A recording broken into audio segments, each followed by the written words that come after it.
Una sa lahat, pagawaan ng plastic sa Taiwan nasunog. Sa dami ng flammable material, nagkaroon pa ng pagsabog. Sa laki ng apoy, maraming bomberong napasugod. Kanya-kanyang likas naman ang mga empleyado, kabilang narito ang mga Pilipino. Ang kabuuang detalye sa balitang yan, ihahatid maya-maya lang. Magandang hapon, Pilipinas. Kasama ang buong puwersa ng News 5. Ito, Frontline Pilipinas Weekend. Mahigit 40 flights sa NAIA kinansela ngayong araw dahil pa rin sa aberya sa sistema ng Microsoft. Maraming pasahero, mahigit isang araw ng stock sa paliparan. Bagyong Butchoy lumabas na ng Philippine Area of Responsibility. Pero ang bagyong Karina magdadala pa rin ng mga pag-ulan sa bansa. Ilang tricycle sinalpok ng humaharurot na kotse sa Digos City sa Davao del Sur. Mga sakay ng tricycle tumilapon. Sa India naman, pader ng isang classroom gumuho. Ilang estudyante nahulog. At bagong kanta ni BTS Jimin na Muse, #1 agad online.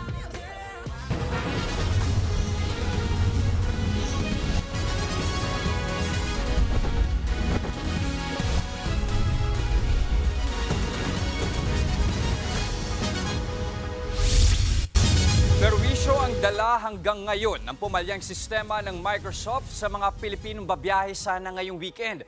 Mahigit 40 flights nga ang kinansela sa NAIA at marami sa mga stranded, mahigit isang araw nang nag-aantay sa paliparan.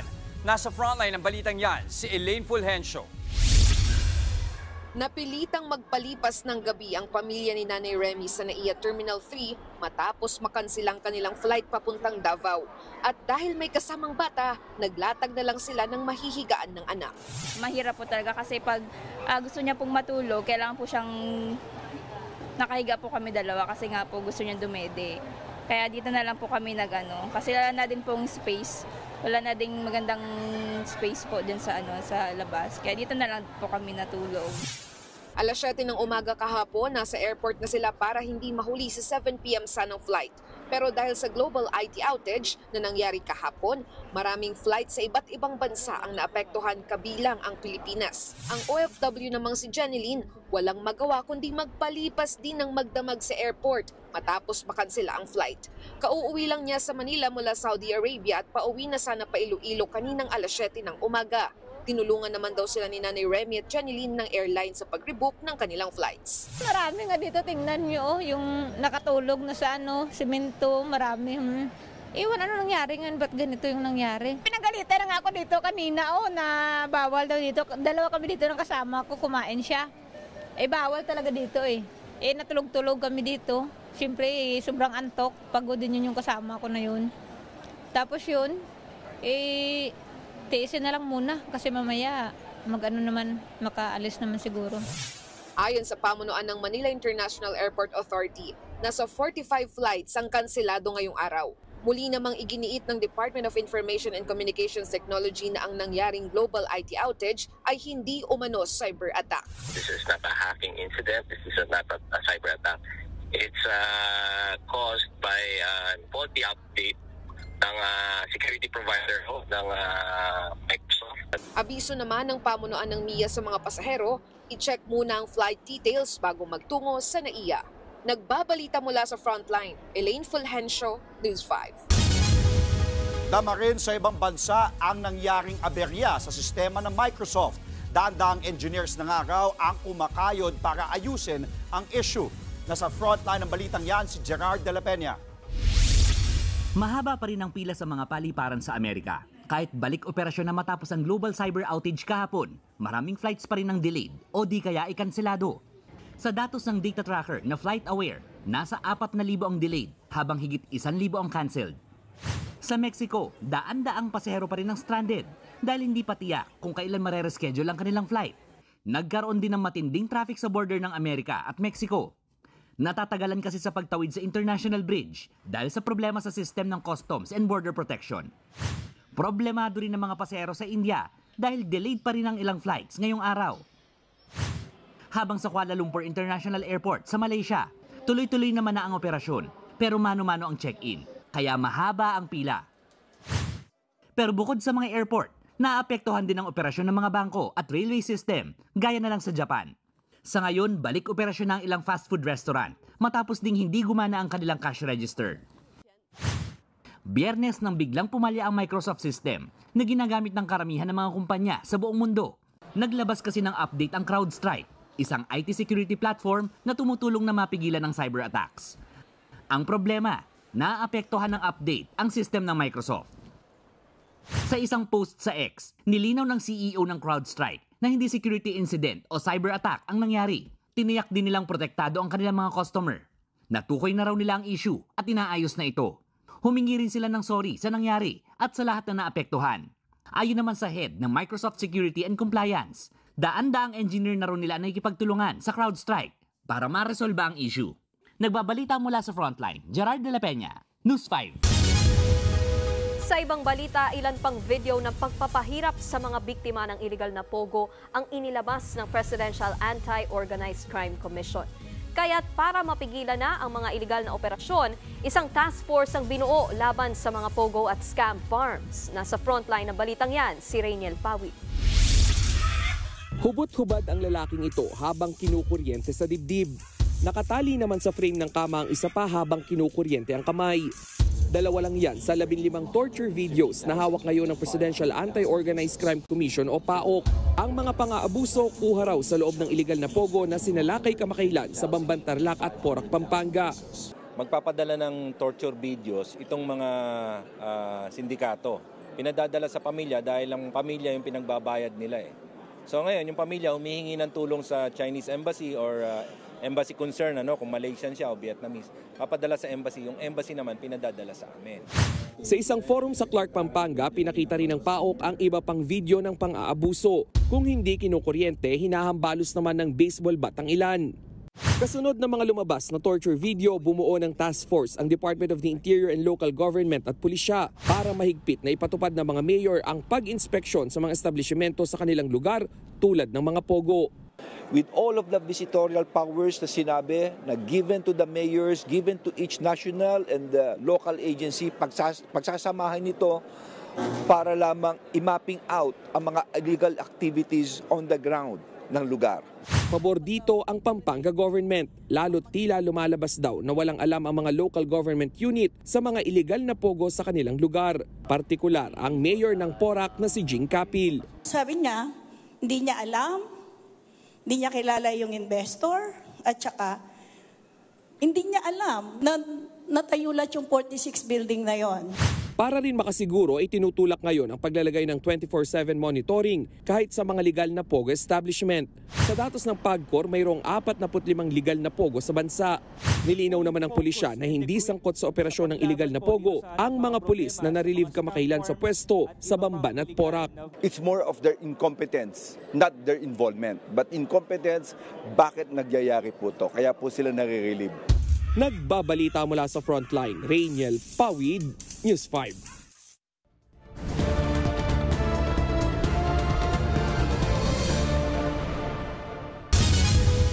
Dalawang araw bago ang kanyang State of the Nation address, nanawagan ng ilang grupo na magbitiw na sa pwesto si Pangulong Bongbong Marcos Jr.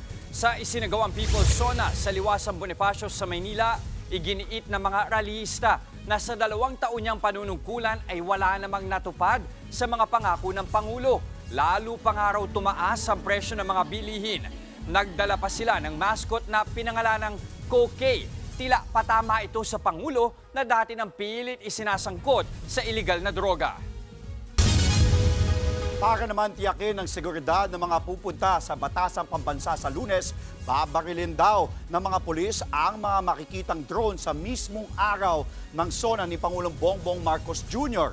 Ayon sa Quezon City Police District, nakahanda na ang 3 nilang anti-drone guns. Kaya raw nitong mapabagsak ng mga military-grade drone. Una nang sinabi ng pulisya na magpapatupad sila ng no-fly zone sa loob ng 10-kilometer radius ng Batasang Pambansa Complex. Higit 23,000 na pulis ang ide-deploy sa araw ng SONA para matiyak ang seguridad ng mga dadalo. Pinsala ang dala ng ipo-ipo na humagupit sa barangay Ikpit sa Opol, Misamis Oriental. Makikita sa video ang namuong ipo-ipo sa gitna ng dagat. Dinaanan din ito ang ilang bahay. Ayon sa opisyal ng barangay, nasa 16 na bahay ang nasira.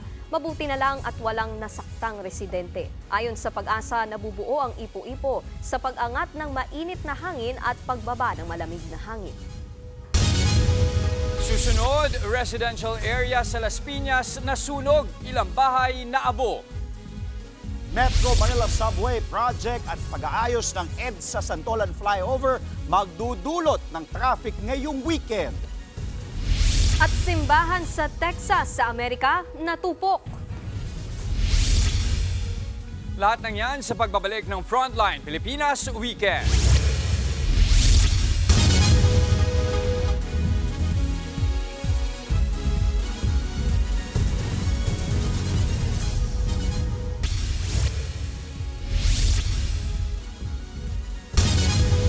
Nadiskubre ang higit 50 milyong pisong halaga ng shabu sa isang abandonadong kubo sa Northern Samar.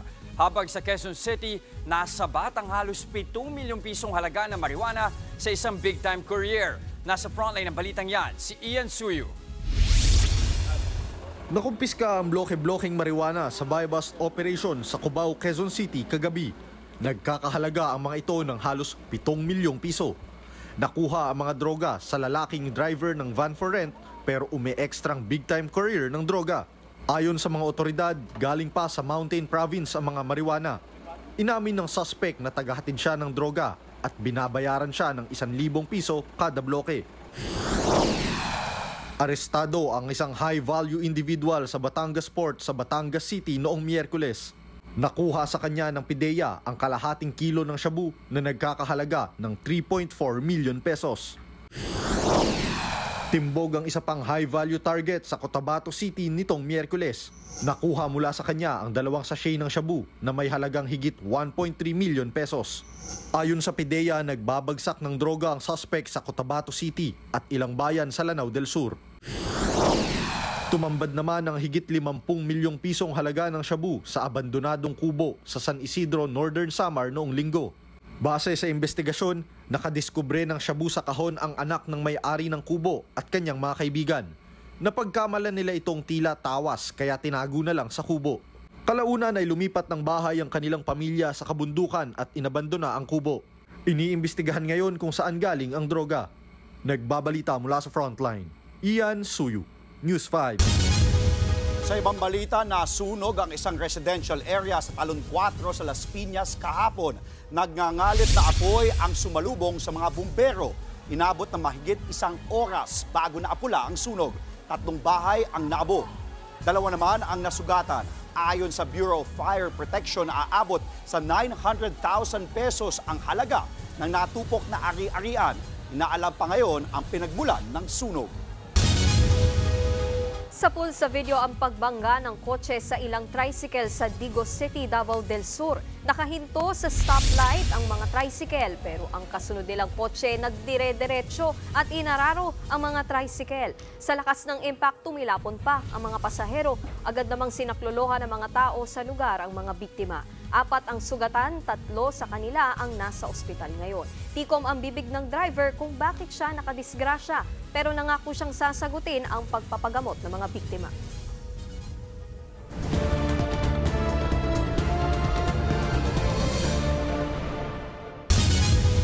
Dapat na bang iban o ipagbawal ang Philippine Offshore Gaming Operators o POGO? Isa yan sa mga maiinit na usapin ngayon kasunod ang pagkakaugnay ng mga ito sa krimen. Para sa ilang eksperto at mambabatas, matinding banta sa seguridad ang mga POGO. Narito ang Frontline Special Report.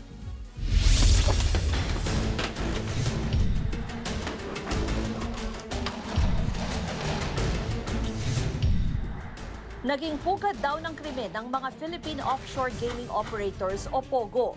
Naglipana na kasi ang mga nag-o-operate ng walang lisensya at natuklasang ginagamit na ito sa human trafficking, forced labor, pangsa-scam at prostitusyon. Si alias Sharon nagtrabaho sa isang POGO, swerteng nakaligtas pero nakita raw niya ang pagmamalupit sa ibang kasama. after 1 week, she knows they did scam.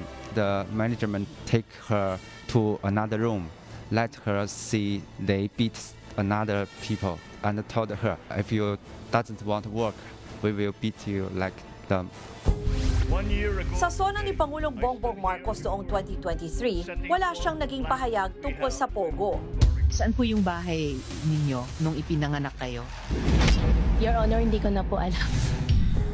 Tila teleserye na sinubaybayan ng publiko ang mga hearing sa Senado at kung paano sasagutin ni suspended Bamban Tarlac Mayor Alice Go ang mga tanong. Paniwala ng ilang senador, isa siyang Chinese national at malaki raw ang papel niya kung paano nakapasok ang mga umano'y sindikato na operators ng Pogo sa Pilipinas. Ayon sa PAGCOR mula 2022, mahigit 10 ang na-raid na iligal na Pogo. Paniwala naman ng PAOK, posibleng umabot pa sa 300 ang patuloy na nag-ooperate ngayon na iligal na Pogo sa bansa. Pero sabi ng PAGCOR, nasa 43 lang ang lisensyadong Pogo sa ngayon at mahigpit raw nila yang binabantayan. Actually, yung Pogo kasi was just a temporary intervention kasi nga nagkaroon ng COVID. At the time, we needed some cash, no, para mag-generate yung ating government ng revenues. But at the same time, nakita natin yung ill effects ng Pogo na ito. Issue rin para sa ilang mambabatas at opisyal ang banta sa seguridad na dala ng iligal na Pogo. Ipinunto rin ng ilan ang umano'y tila piniling lokasyon ng mga Pogo. Malapit sa ilang military base, halimbawa sa Maynila, Pasay at Cavite. Pwede kasi ngayon, with the sophistication of the technology, kaya nilang makakuha ng data. Plus, of course, yung mga workers mo doon are Chinese. Kasi threat to national security ito, I think nakita natin yung continuous infringement, no? At saka yung infiltration. Hanggang ngayon, wala raw nakikitang sapat na dahilan si Pangulong Bongbong Marcos para sa total ban ng Pogo. Habang tila parami ng parami ang mga kontrobersyang nauungkat nitong mga nakaraang buwan, magbago kaya ang kanyang posisyon? Nagbabalita mula sa Frontline, Ruth Cabal, News 5. Sa ibang balita, isasara ang bahagi ng EDSA Santolan Flyover northbound simula mamayang gabi. Ayon sa Department of Public Works and Highways o DPWH, kailangang aspaltuhan ang bahagi ng flyover. Pero bago yan ay babakbakin muna nila ang naunang layer ng aspalto. Para maiwasan na marami ang maabala, gagawin ang road repairs simula alas 11 ng gabi hanggang alas 5 ng umaga. Tatagal ito hanggang madaling araw ng Lunes, araw ng SONA. Pero ititigil ito at tatapusin sa susunod na weekend. Bukod sa pagsasara ng EDSA Santolan Flyover, posible ring magsikip ang ilang kalsada sa Metro Manila ngayong weekend dahil sa Metro Manila Subway Project. Ito ay para bigyang daan ang paglilipat ng tunnel boring machine. Dadaan ito sa Port R10, C3 Road, 5th Avenue, G. Araneta Avenue, pati na sa E. Rodriguez Sr. Avenue, Gilmore Avenue at Colonel Bonnie Serrano Avenue. Simula yan alas 9 ng gabi hanggang alas 4 ng madaling araw. Ang paglilipat ng tunnel boring machine ay para sa konstruksyon ng mga tunnel sa mga istasyon ng Camp Aguinaldo at Ortigas. Sa mga hindi pa nagpapagas, samantalahin na ang mas mababang presyo nito para magpakarga. Posible kasing sumipa ang presyo ng gasolina sa susunod na linggo. Sa forecast ng Department of Energy, hanggang 20 centavos kada litro ang posibleng itaas ng gasolina. Nakikita naman bababa hanggang 60 centavos per liter ang presyo ng diesel, habang hanggang 70 centavos sa kerosene. Kabilang sa mga dahilan ng pagkalaw sa presyo ang bumabagal na economic growth ng China na top importer ng langis, pati na ang pagbaba ng crude inventory ng Amerika.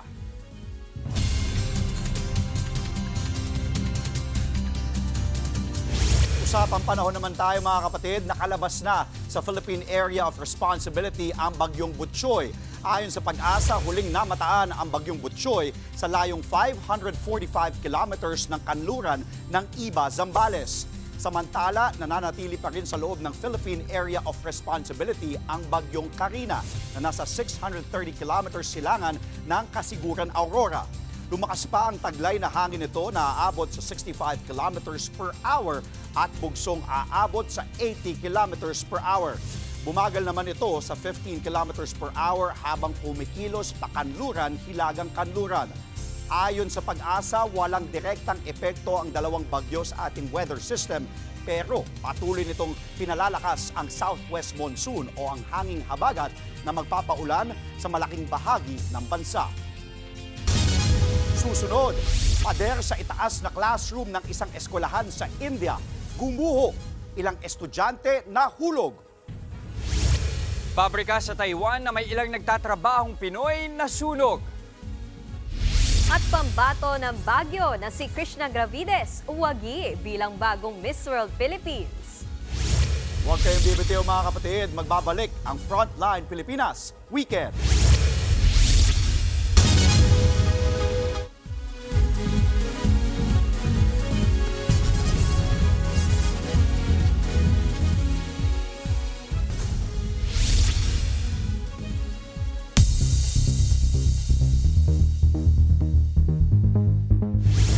Sa ospital ang bagsak ng ilang estudyante sa India matapos bumigay ang pader ng kanilang classroom.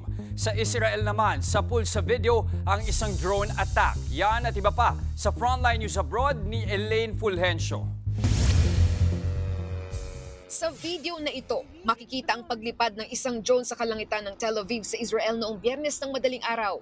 Ilang saglit lang, nagliwanag ang bahagi na yan na sinundan ng malakas na pagsabog. Nakuhanan din ng video sa mas malapit na anggulo ang pagsabog. Ayon sa mga otoridad, isa ang nasawi habang 4 naman ang nasugatan sa nangyaring drone attack. Agad na inamin ng Houthi na sila ang nasa likod ng pagsabog. Dagdag pa ng militanteng grupo, magpapatuloy ang mga pag-atake sa gitna ng panggigera ng Israel sa Gaza. Nangyari ito ilang oras lang matapos i-anunsyo ng militar ng Israel na napatay nila ang isang senior commander ng Hezbollah sa Lebanon. Ang Houthi at Hezbollah ay parehong suportado ng Iran na kaalyado ng Palestine. Sa Gujarat, India, aakalain mong normal na lunch break lang ito sa isang silid-aralan. Pero maya-maya lang, biglang bumigay ang isang pader at tila nilamon nitong ilang estudyante at mga upuan. Isang napaulat na nasugatan sa insidente. Nangyari yan sa unang palapag ng Srinarayan Gurukul School noong Biyernes. Sumiklab naman ang sunog sa isang simbahan sa Texas sa Amerika. Umabot sa ika-4 na alarmang sunog sa First Baptist Dallas Church. Wala namang napaulat na nasaktan sa insidente. Inaalam pa ng mga otoridad ang naging mitsa ng apoy. Nagbabalita mula sa Frontline, Elaine Fulgencio, News 5. Nasunog ang isang pabrika ng plastic sa Tainan City sa Taiwan. Malayo pa lang, tanaw na ang sunog sa laki. At dahil puno ng flammable materials ang factory, ay nagkaroon pa ng mga pagsabog. Mabuti na lang at agad nakalikas sa mga empleyado. Kabilang narito ang mga Pinoy na trabahador. Inabot na mahigit kalahating araw bago na kontrol at naapula ang sunog. Kinumpirma naman ng ating gobyerno na may mga Pilipino ngang apektado, pero kinukumpirma pa ang bilang nila. Makakaasa naman daw sila ng tulong mula sa Philippine government.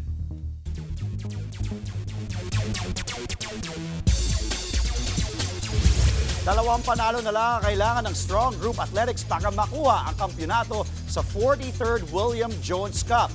Kasalukuyang naglalaro ang Strong Group kontra sa Chinese Taipei B na sa second quarter na ang laro. At lamang ang SGA 52-31 at 1 minuto na lang ang natitirang oras. Sa kanilang huling laro, tinambakan ng Philippine team ang Japan 92-79. Nagawa nila ito kahit hindi pa nakakapaglaro sina Renza Bando, Ange Kwame dahil sa injury. Nananatiling undefeated ang SGA matapos ang 6 na laro. Huling mga kalaban ng Strong Group sa tournament ang kapwa nilang walang talo na Chinese Taipei A. Sa iba pang liga, mga kapatid, napiling kinatawan ng PBA ang Philippine Cup champions na Meralco Bolts at ang runners-up na San Miguel Beermen ang bansa sa 2024 to 2025 East Asia Super League o EASL matapos silang magharap sa isang mainit na 7-game final series. Nakuha ng 2 koponan ang pribileyo na makasali sa isang malaking international tournament sa Asia. Sa Group A, kasama ng SMB ang Hiroshima Dragonflies ng Japan D-League, Suwon KT Sonic Boom ng Korean Basketball League at ang Taoyuan Pilots ng P-League Plus. Habang kabracket naman ng Bolts ang Ryukyu Golden Kings ng Japan, Busan KCC Aegis ng Korea at ang New Taipei Kings ng Taiwan.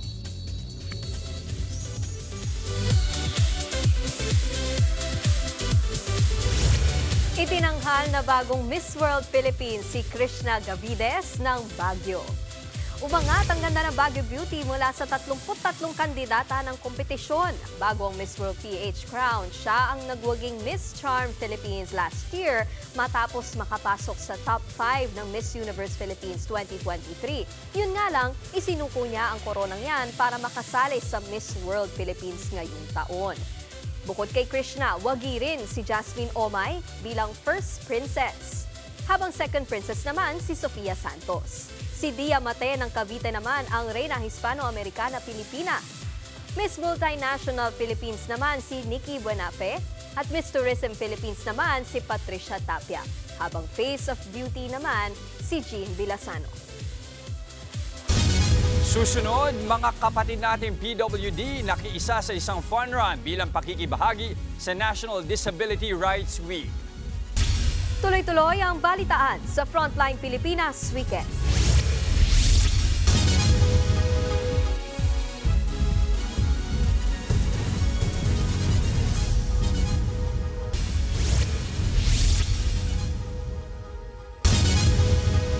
May kapansanan man, hindi nagpadaig ang ilang persons with disabilities na lumahok sa isang fun run sa Quezon City. Bahagi ito ng pagdiriwang ng National Disability Rights Week. Nasa frontline ng balitang yan, si Hannibal Talete.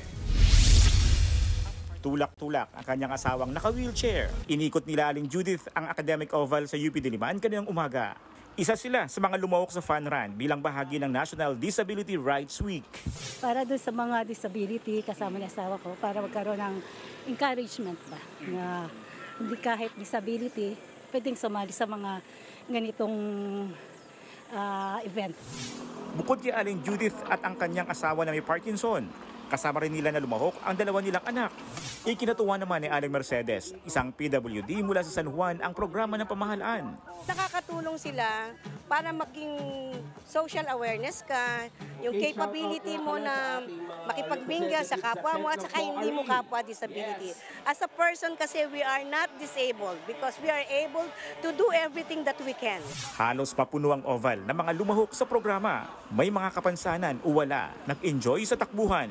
Ayon sa Philippine Sports Commission, ang programa para sa mga PWD ay bilang pakikibahagi ng Pilipinas sa United Nations Convention on the Rights of Persons with Disabilities. Bukod dyan, kamakailan lang ay dineklara rin ng Malacanang ang July 17 hanggang 23 kada taon bilang National Disability Rights Week. Itong walk, run, and the roll na event ay para talaga sa mga persons with disabilities. Tapos nag-invite namin yung mga non-disabled to also participate. Kung napansin nyo, merong mga persons with disabilities, naka-wheelchair, deaf, blind, no? And many other disabilities. Tapos may also, nandito rin yung mga non-disabled walking, running, and rolling as well. No? So, ito yung sinasabi kong konsepto na gusto ko i-develop, no? Sa mga kaisipan ng mga tao, yung reverse integration. Nagbabalita mula sa Frontline, Hannibal Talete, News 5.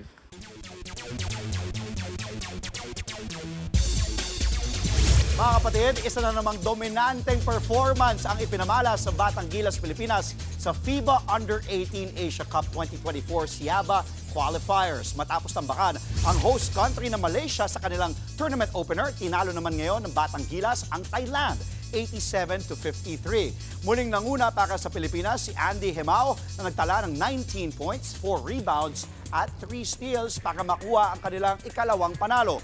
Target ng Batang Gilas na maging top team sa qualifiers para makapasok sa FIBA U18 Asia Cup na gaganapin sa Setyembre sa Jordan. Magbabalik aksyon ang Batang Gilas Pilipinas bukas kontra Indonesia alas 4 ng hapon.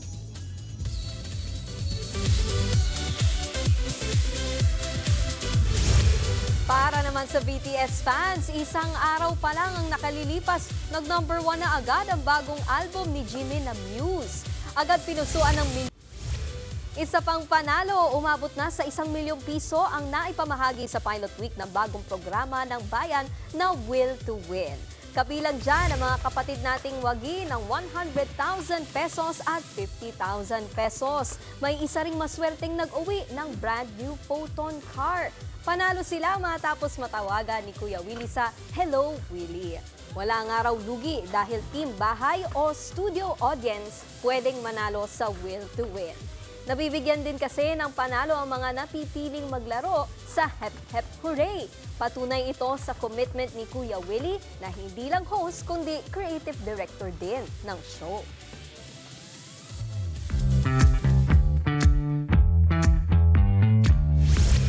Andre Nigis, sa pag-usapan yung commitment, may tanong ako sa inyo. Kapag ba kayo aalis, sinasama nyo rin yung pets nyo? Buti yun lang yung tanong niya. Buti yun lang yung tanong niya. Kinabahan ako eh. Oo, yan ha. Hindi, ako, laging kasama ng baby namin yun ni Pawi, si Booker. Naka-stroller pa nga. Kahit saan kayo magpunta? Yung akin kasi pusa eh. So, medyo weird. Hindi mo siya malabas. Takot nga sa labas eh. Ikaw ba, nung maipit, sinasama mo din? Hindi. Hindi. Bilis na. Madali kausap, madali. Natanong ko yan kasi ito, isang fur baby, isinama nga ng amo, pero hindi naman nakapasok sa pinuntahan nilang cafe. Dahil aircon is life, si Nami, hayan. Pinagbuksan na lang siya ng pinto ni Kuya Guard. Kwento ng kanyang fur parent, gustuhin man nilang isama sa loob ng cafe si Nami, and no pets allowed naman kasi nga doon. Kaya naman extra thankful sila sa guard na naka-duty na nagmalasakit sa kanilang alaga. Ayun, ang ending si Nami, sarap na sarap sa lamig ng aircon. Kami din namin kaya yun iwan. Sa labas na lang kami kakain. Or kaya maghahanap na lang kayo ng ibang iba. pwedeng kainan. Tama. Saka totoo rin na yung mga pets, naghahanap talaga sila ng malamig na area, lalo na pag mainit ang panahon. Laging nasa banyo, gano'n. Saka minsan, yung mismong floor, nakakapaso din yun. Oo, di ba pinag-usapan natin? Yes. At yan ang mga impormasyong dapat ninyong malaman. Mga balita para sa may alam at may pakialam. Kami ang inyong mga kasangga sa Frontline Pilipinas Weekend.